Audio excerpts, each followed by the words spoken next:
An táimán in isise cynneach ag cúteigin a ha iad Aoigh a súd a gáil sa Gaelic, agus an bhítálaigte fáilte a chur Anndra MacAonghais.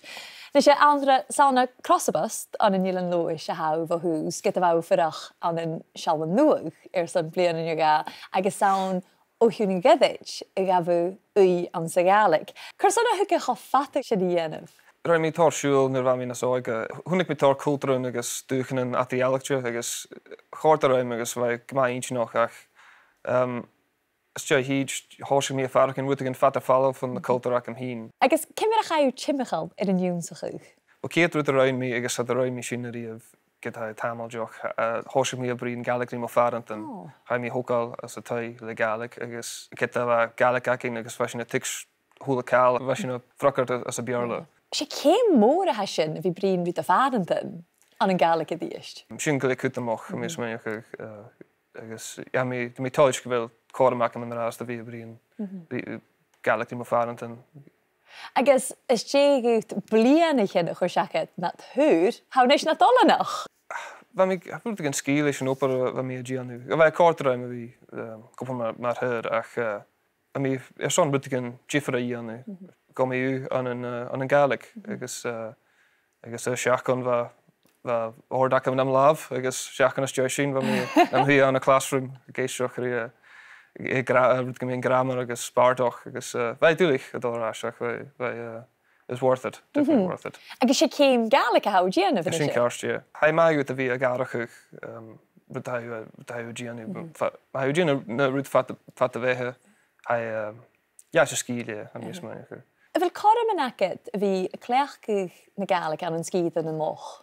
Well, ha mi a gopar as a bhú an an ceann Na Lochan, so bí tá daine tína steach chuil lá agus bí a bríon Gaelic. Bí a cleintin na boltachan le brín Gaelic rí chéile agus get na ha díadach a cleintin cimar a háiseibh nó dèidh chár. Ha cleintin a hóla ceall chula rútbeig cútrachail agus ha farcing bhfuil na canan beá háast. Rud mór a sin. Sin rud mór. Go má fórsnach go sin agad. Ní sé seo céiste bheits mi cur ar a thula duine a tú lorn SpeakGaelic. Dé an fachgal an napairs Gaelic a Charlotte agus Carson? Well, short a proverb am cheneal túl nach tíc trágach. Ma farcin nach el cúsin a dul cear nó farcin íasol na bhúting mar sin fut tú a gra cheneal túl nach tíc trágach. Inise ha Anndra i dheis cóilharúm agus Anndra sé céis chanspateach a bheith callam in siad. Dí a bheach, an é éilean hansan Ilan scíanach? Mo sé cís deirmh a sin ach canins go bhfuil ha leos agus na héadach cíant rí chéile ach má chanistú rí leos ach na héadach go bhfuil na áte hán feitú a bhíhalú a chavíad a gceintach rút, so canins go bhfuil. A bhí sé dul leicht. Agus dí ha cóirsta dút a bhí firach Na Lochan? Char mí riamh chu tangles a ha mí níos a bhí firach an an áitcho bria agus ó sámailt. Hanna lí chu tangle nu ra na Aoigh ach agus ha mí heolach a bhí anna son ginialachan cúideach so sé áit sóníte han. Na sé bhús a firach iad éilean ach túbh ile an túil. Cur sanna chaú an dáiseach go seallan nuach?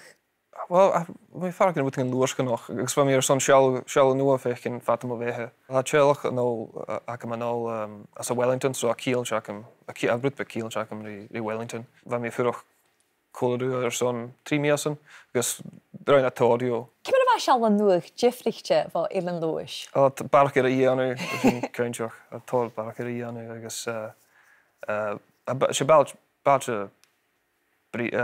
beáil, sé bailte beáil a hán agus. Na haú son dul son hiking dút mar sin fut dú fallh agus bú ann an an uair a híd. Agus a rockádam in siúa lecet at sa bh ann?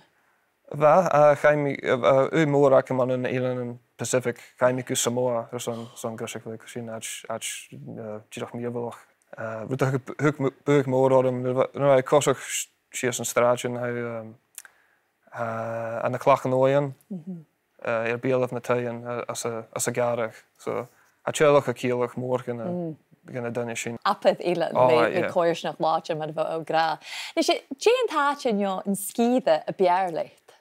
Wel, yn yw'n cael joch, a hwyl atyn bi an yn tŵ jish, girach mi o'r Mount Cook, mae o'r son hiking, atyn bi an yn tŵ jish, hadyn mi siacad Wellington, has da mi has the gaunter in Woodbeck. Agus nyr eich riach ni chystw yn cwrs agad, a fel yn dŵl fyrach an yn lioes, ni'n befalet glwysad y Gàidhlig? Ja, mi bwlach cael joch has, da mi girach an y cym y codr yn yr ast.